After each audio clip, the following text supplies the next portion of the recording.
muuqaalkan ayaan idinkugu sharxi doonaa sida loo xisaabiyo dhibco arday gashay imtixaamkaasi oo ka kooban 4 maado ee la isku yiraahdo scientific subjects. waxaynu soo heli doonaa totalka ardaydaasi imtixaamka ee galeen, averagekii oo ah celceliskii,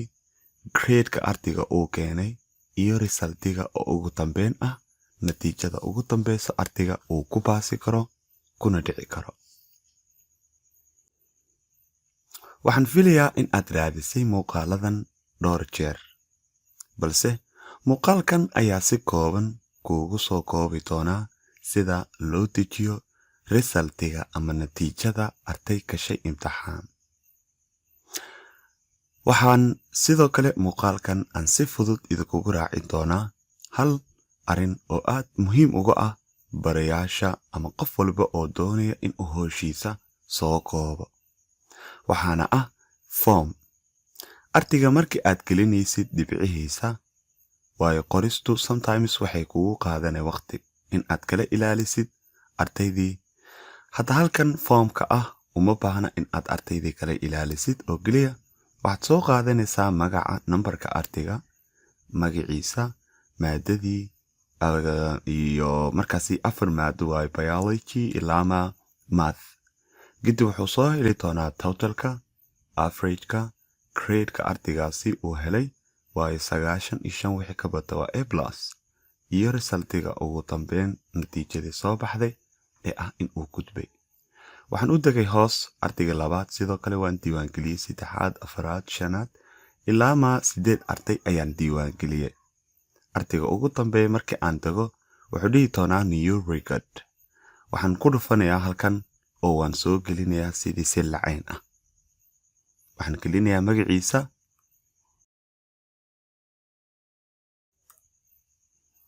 markii aan soo geliya ardaygaasi waxaan leeyahay new record.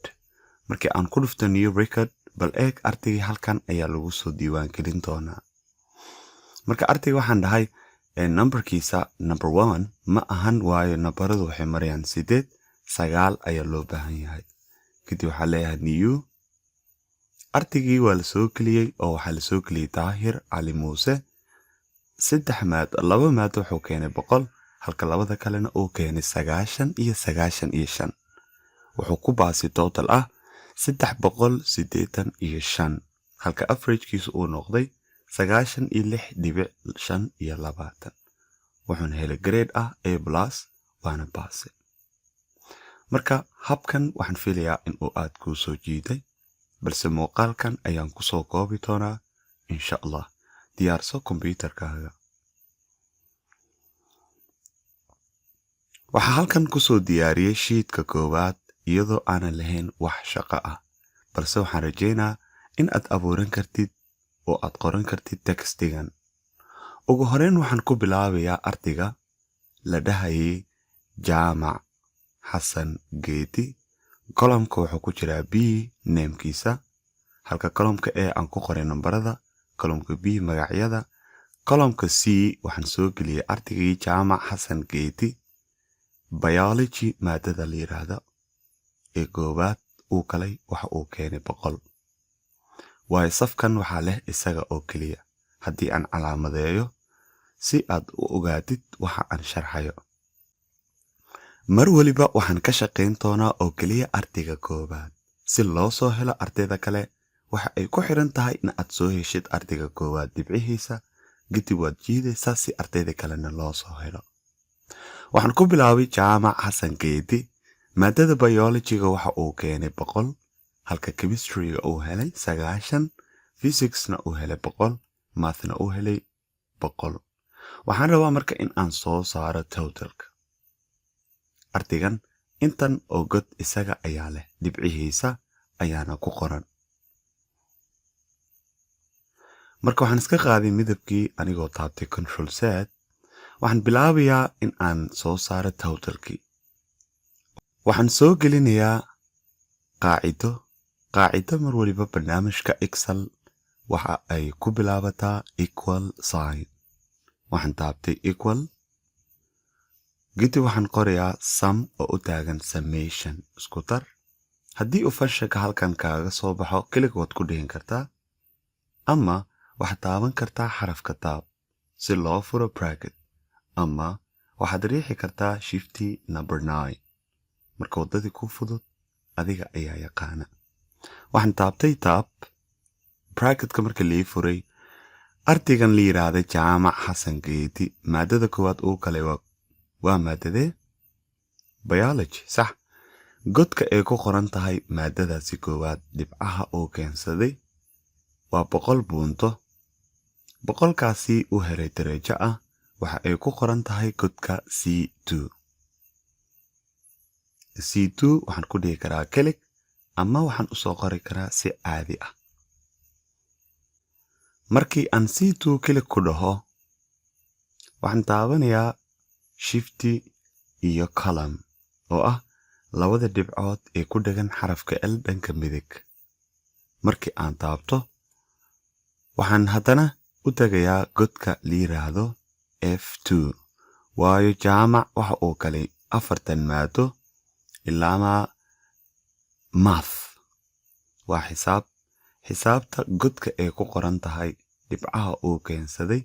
ayaad kelig ku dhihi kartaa ama caadi ayaad u soo qoraysaa oo kaliya waxaad leedahay godkan waa columnka F waliba rowga uu ku jiro waa rowga labaad waxaad leedahay F2 ama kelig ku dheh habkii kuu fudud adiga ayaa garanay kadib waxaan taabtay shifty number 0 si loo xiro bracketkii nambarada aan taabanayo waa nambarada alphanumeric-iska xarfaha dushooda ku taxan kadib waxa aan riixay xarafka enter artiga koowaad waxa uu helay 390 oo ah totalkiisa wadarta guud haddii aan kuu macneeyo total maxay ay qabataa although uu qof walba kasayo haddana waan dulmarayaa 100 waxaad ku tartaa 90 waa 190 100 ku tar 290 100 ku tar 390 marka la isku keeno wadarta guud ee diradan marka la isku soo daro ayaa waxaa la dhahaa total si aan u helo totalka hab fudud anigoona wadadaas isticmaalin galiya waxaan isticmaali karaa in aan iska tirtiro home tab groupka editing waxaan dooranaa auto sum kadib waxaan leeyahay enter easily wax qaacida ah maanan qorin isaga ayaa qaacidada soo qoray ani kaliya waxaan dhahay enter kadib left click ayaa waxaan ka qabtay fill handle-ka hoos ayaan u jiiday ama waxaan suubi karaa in aan laba dhibicdaasi aan isku aadiyo fill handle-ka aan dhaho double click waxa ii xigo average maxaa la yiraahdaa waa celceliska dhibcihii guud oo artigaasi helay tusaale average waxaa la yiraahdaa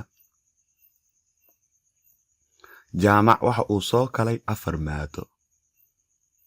afartaasi maado wadarta guud uu keenay waa 390 ayaa waxa loo qaybinayaa 4 maado kadib waxa soo baxaya ayaa waxaa la yiraahdaa celcelis dhibcaha uu keensaday marka aan ku bilaabay waxaan ka bilaabayaa average-ka in aan ku soo helo by manually anigoo riixaya equal sign equal markii aan taabto keyboardkaaga waxaad leedahay average caadi ayaad u soo qoraysaa kadib waxaad leedahay shift number 9 godka goowaad ee maadada artigaasi uu galay ayaad waxaa ku leedahay click ama caadi ayaad u soo carbaabaysaa adigoo dhahayo C2 waa maadada goowaad oo artiga galay shifty iyo column ama laba dhibcood maadada ugu dambeysa oo imtixaamka kale artigaasi waxa ay ku qoran tahay godka F2 click ayaad ku dhihi kartaa kadib waxaad xiraysaa shifty number 0 adigoo daawanaya bracketkii kadib waxaad leedahay enter artigan koowaad ee la yiraahdo jaamac waxa uu keensaday 97.5% waxaad u jiidaysaa birta hoos good. marka waxaan rabaa and average-ka in aan dhaxda keeno alignment-geeda home tab group alignment center si ay dhinac iga siganin. waxaan u gudbiyaa in aan soo saaro grade-ka waa heerka ama darajada uu ardayga keeno by iyadoo xaraf ahaan la isticmaalayo. tusaale waxaa la dhahaa ardayga A+ keena waa arday ka sare dhibca number tira ahaan 95. haddii aadan jeclayn in aad sheegtid dhibcaha aad keentay waxaad leedahay waxaan keensaday grade ama markaasi heer ahaan darajada la yiraahdo A. waayo A markii la dhaho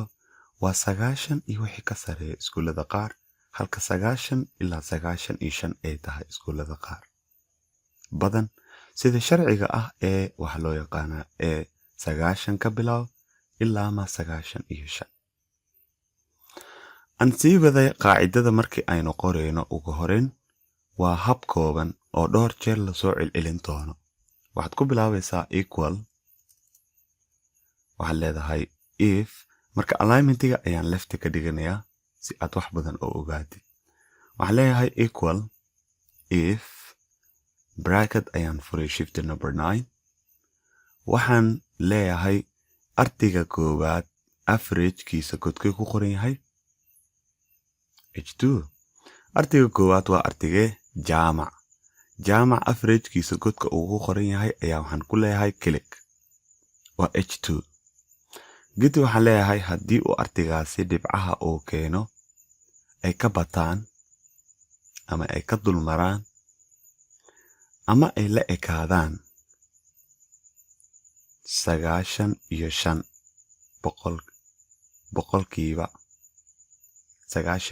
boqolkiiba ardaygii keena ama ka bata quotation fur maxaa sharci ahaan grade ahaan muxuu ku habboon yahay ardaygaas waa darajada A+ la yiraahdo quotation ka xir dheh. markii aan intaasi qoro haddaba qaacidada aan ka sheekeynayo oo dhan waa intan iyada ayaan dhowr jeer soo celcelin doonaa ilaa ma 7 jeer. marka waxaan dhahay if haddii H2 waxaa lagala jeedaa godka uu ku qoran yahay average-ka ardayga koowaad ee la yiraahdo jaamac. average-ka uu ku qoran yahay godkaas ay ka dulmaraan ama ay ka bataan ama ay la ekaadaan 95 ardaygaas waxaa siisaa darajo ahaan A+. hadda waxaan u sheegay wixii 95 la ekaada ama ka bata ama ka dulmara wuxuu heli doonaa darajada la yiraahdo A+. waxaan soo saarayaa darajada labaad anigoo isticmaalaya isla hadalkii aan hadda qoray. waxaan leeyahay if haddiina bracket fur H2 waan u sheegayaa mar waliba H2 ardayga fadhiya dhibcaha uu haysto ay ka dulmaraan ama ay ka bataan ama ay la ekaadaan waa equal to sign. marka waxaa la yidhahdaa calaamadahan greater than ka badan ama ka weyn ama equal to ay noqdaan kuwa la eg 90 darajada la yiraahdo quotation fur ninkaas kaalintee helaya ama darajada A gidibna quotation ka xir dheh. labadan hadal waxay ku kala baxaan ninkan 90 wixii ka soo bata ama la ekaada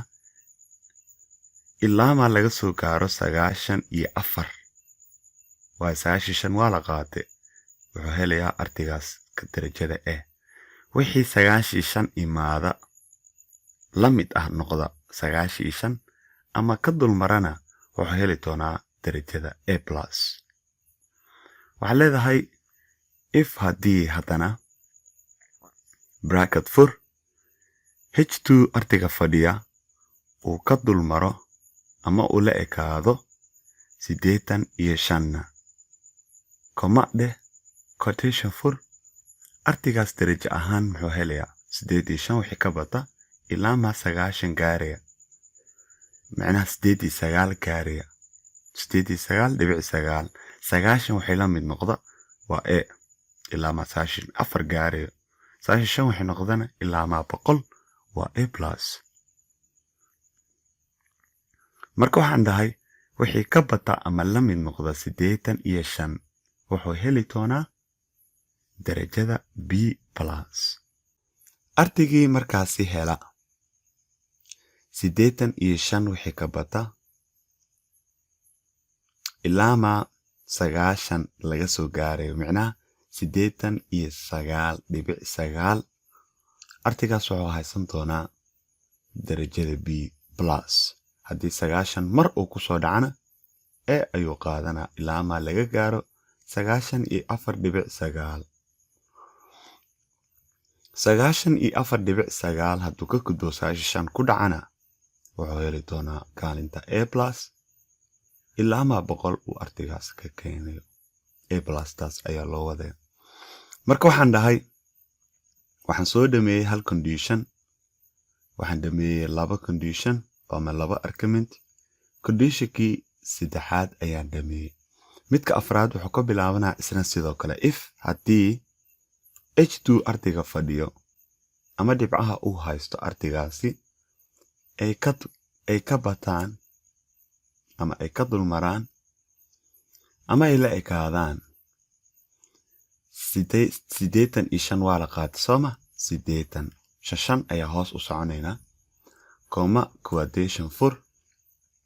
أرتيغاس درجة أهان محو هليا أرتيغاس كبتا أما لأكادو 8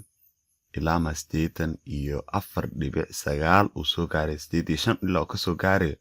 أرتيغاس وحالسينا درجة B واي B+ وح 8 كبتا واي مركو حالي ذا quotation حير كما ده quotation كمركي اللفوريو ama la xiriyo waxa la yiraahdaa double quotation ka labadaasi si aad u heshid hal mar wax daawanaysa oo kaliya shift iyo double quotation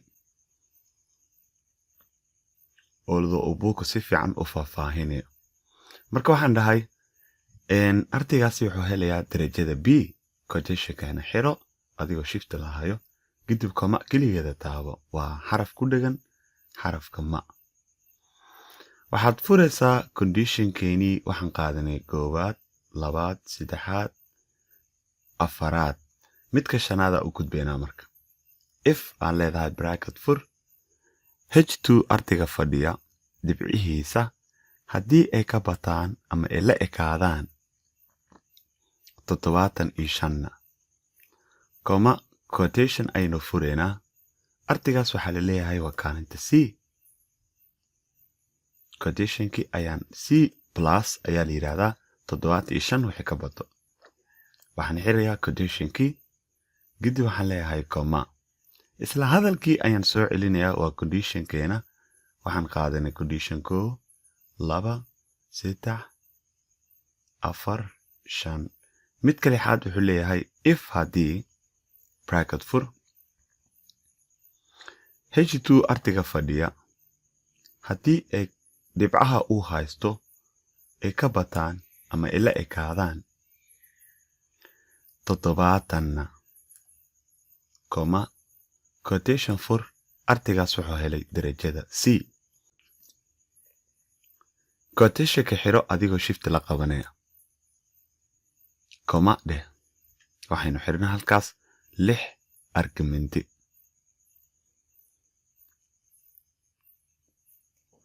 waxa ugu dambeeyo aynu qaadan doonaa if haddii conditionka ugu dambeeyo aan ka dhigayaa h2 ardayga fadhiyo dhibcaha uu haysto ay ka yaraadaan bis la eg ma isticmaalay ogow haddii aad la eg isticmaashid haddaaya ayaa la eg la isticmaalay wixii 70 la eg oo kor u dhaafa waxaa la dhahaa kaalinta C marka waxaan dhahay haddii ardaygaas dhibcaha uu haysto ay ka yaraadaan 70 maxaa loo fahmi doonaa 69.9 wixii ka hoos maro 69.9 toddobaatan hal digit hoos u deg 69.9 hadduu keeno artigaas wixii ka hooseeya waa 70 comma quotation aynu furinaa anigoo shifta lahayo waxaan leeyahay artigaas kaalinta d kadib waxaan leeyahay quotationka xir bracketka xir marka bracketyada la xiraayo waa 7 waayo ifta koowaad bracket ayay furtay waad u xiraysaa ifta labaad bracket ayay furtay saddexaad afaraad shanaad lixaad iyo toddobaad marka waxaan soo xirayaa 7 bracket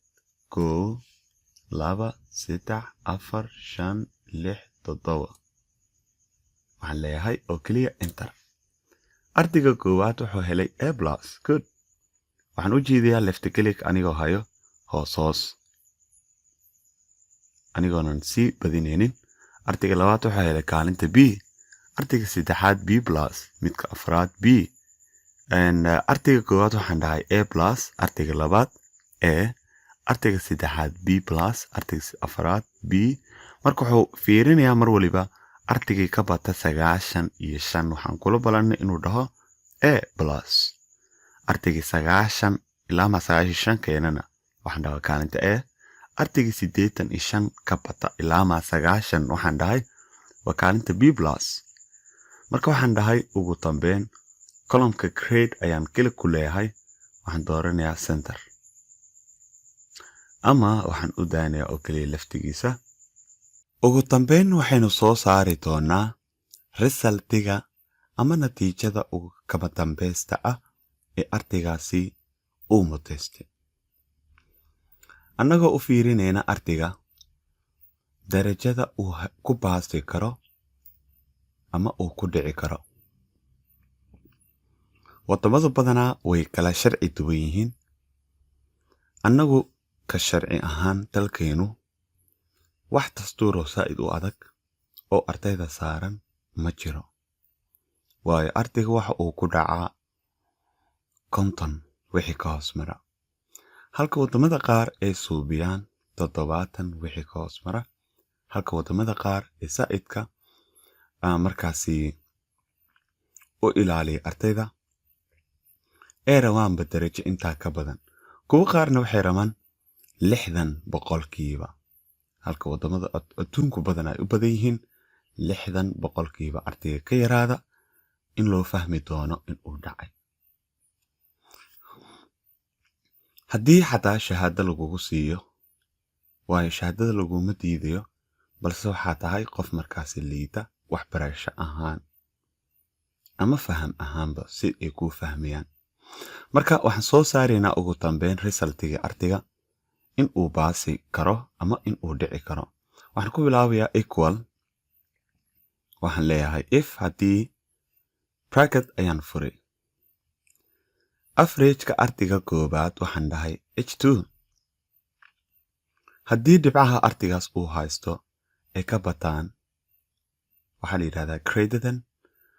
ama ay la ekaadaan 60 koma ayaan leeyahay kadib quotationka ayaan furayaa artigaas haddii uu ka bato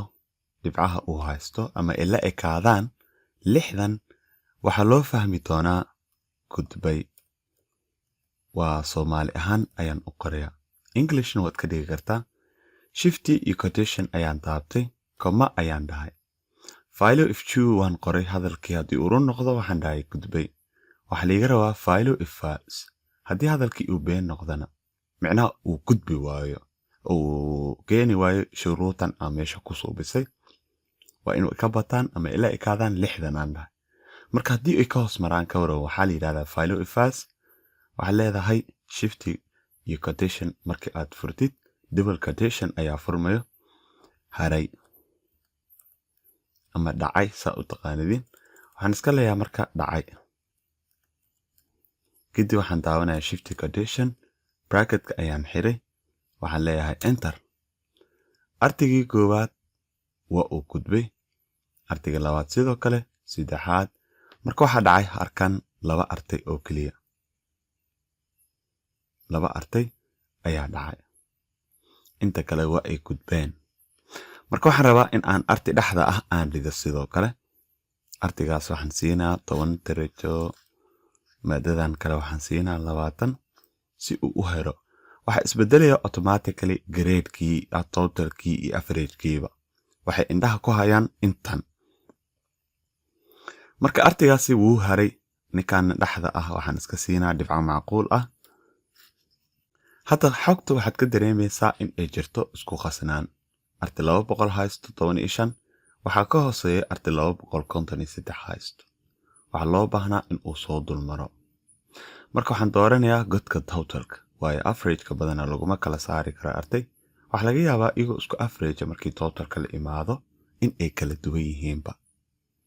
marka aan doorto godka la yiraahdo total si aan u kala shaandheeyo xogtaasi waxaan dooranayaa column-ka G oo idil column-ka ayaan klik ku leeyahay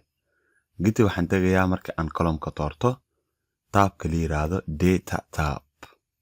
waxaan dooranayaa groupka sort and filter waxaan ka dooranayaa set to A numberka ugu weyn kor soo mari numberka ugu yar hoos mari anigoonan wax bedelaynin ayaan waxaan lahay sort artiga ugu sareeya ayaa kor la soo mariyay oo ah A+ waxaana hoos la mariyay artiga ugu liito balse problemka ay leedahay ayaa ah in ay nambaradii isdaba maraan marka si aad taasi kaga baxdid waxaad kaliya soo qabanaysaa fill handle-ka adigoo hayo control-kii xarafka la yiraahdo control ayaa waxaad u jiidanaysaa hoos oo kaliya khalaas nambaradaadu way hagaagi doonaan marka waxaan rabaa in aan soo diiwaan geliyo arday cusub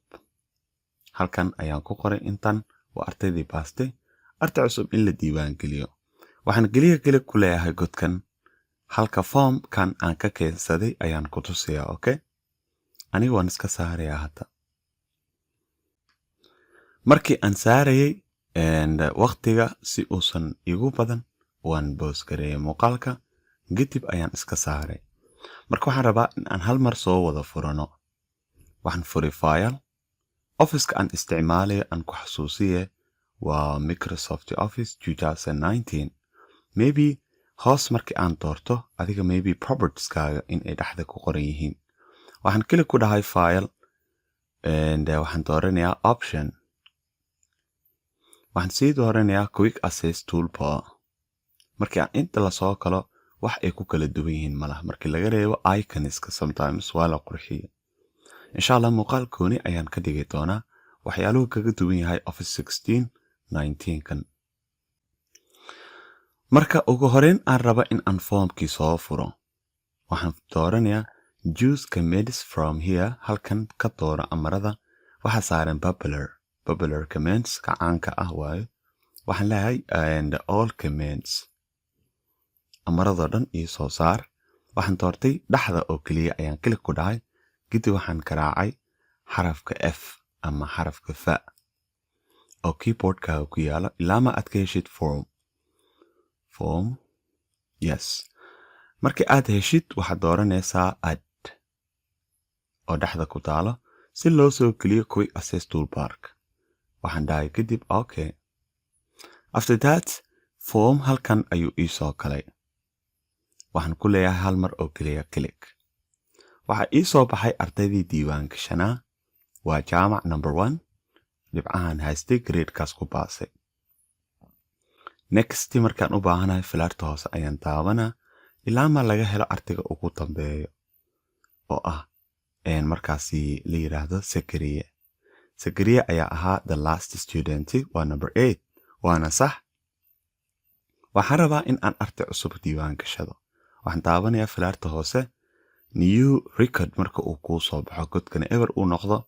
ayaa waxaan qorayaa ardayga cusub numberka uu qaadanayo waxaan dhahay waa number 9 waxaan u bixinayaa magac kooban waxaan siinayaa dhibco markaasi uu keensaday maadada ugu horeysa maadooyinka waa biology waxaan siinayaa dhibco kooban waan boobsiinayaa markii aan qoro intaasi oo kaliya si ardaygii liigu diiwaan geliyo waxaan dooranayaa oo keliya new waa cusub yahay artigan hala diiwaan geliyo markii aan kili ku dhaho new halkan ayuu ka soo bixi doonaa artigaas okay yes waa la diiwaan geliyay artigayga cusba waxaan rabaa in aan textigan hal mar midabkooda sida hore ku celiyo home texti black automatic oo kaliya leedahay waxa la soo geliyay halkan Taahir Muuse Cali dhibcihii uu keensaday kaliya aniga qoray kuwan laakiin wax aan waqti ku bixiyay ma isaga ayaa soo gelinay by default marka waxaan rabaa in aan ku laabto formkayga godka number ayaan kali ku leeyahay marka form tagayo markaan kali ku dhaho halkaasi waxaan dooranayaa form markii aan arday cusub diiwaan geliyo marka wuxuu artigaasi ka soo muuqan doonaa qaybtan artigan ka hooseyso isagoo wata totalkiisa dhibcihii uu keensaday ayaana loo fiirinaa mar waliba marka waxaan ku darayaa qaybo kale oo muhiim ah oo la yiraahdo conditional formatting waxa loo suubiyaa badanaa average marka aan doorto waxaan u yeelaa conditional formatting oo ah in markaas la calaamadeeyo ardayda liidato less than wixii ka yar greater than wixii ka badan in color lagu suubiyo arday ka yar numberasiine ardayda u dhaxaysa intaasi midab iigu yeel ardaydii keensatay diro intaas la eg macnaheedu way badan yihiin marka waxaan ka soo qaadanaynaa oo kaliya color scale in midaba loo kala suubiyo ardayda si u kala sareeyaan ama in la isticmaalo icons oo tilmaamo gaar ah ku ah marka waxaan iska isticmaalaynaa iconska noocan ah wuxuu tig saaray istilaaf saaray labada arday ee cotton ka yaraatay kuwa kalena wuxuu u yeelay marka waxaa la yiraahdaa conditional formatting adiga waxa aad jeceshahay ayaad ka suusan kartaa for more insha Allah isagan muuqaal gooni ah ayaan ka suubi doonaa si aad conditional formatting kaasi aad isaga dirtirtid column-ka conditional formatting ka leh dooro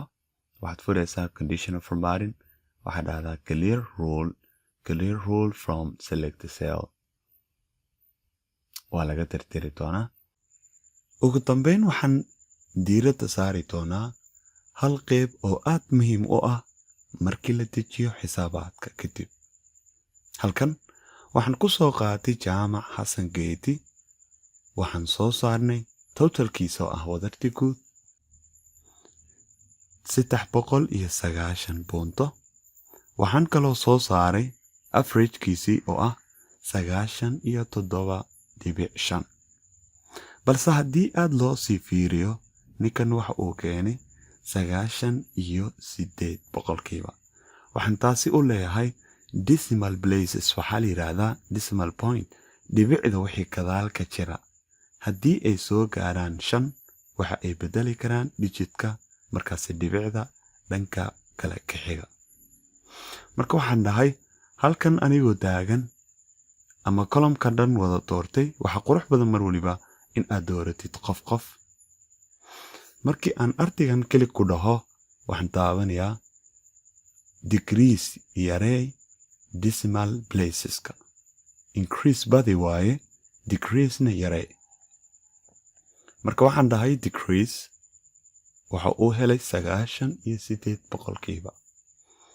artigan sidoo kale waxaan dhahay decrease haddii aan sii dhaho way isbedelayaan marka aan u buuxiyo dhibcaha waa mid aad muhiim u ah haddii aysan buuxin karin godkii waad iska daynaysaa okay waxaan dhahay sida artigan oo kale wax ay soo kordhinayso ma jirto decrease markaan dhaho haddaan decrease sii dhaho 3 marka way qarsamaysaa iyadoo aan bedelin 3 kale marka waan soo daayay waxaan u tagay ugu dambeyn 53.75 ninkan waa 2 jeer aan decrease leeyahay 54 helay marka waxaa la yiraahdaa yareynta decimal placeska muuqaalkan halkaas ayaan ku soo koobay la soco muuqaalada xigo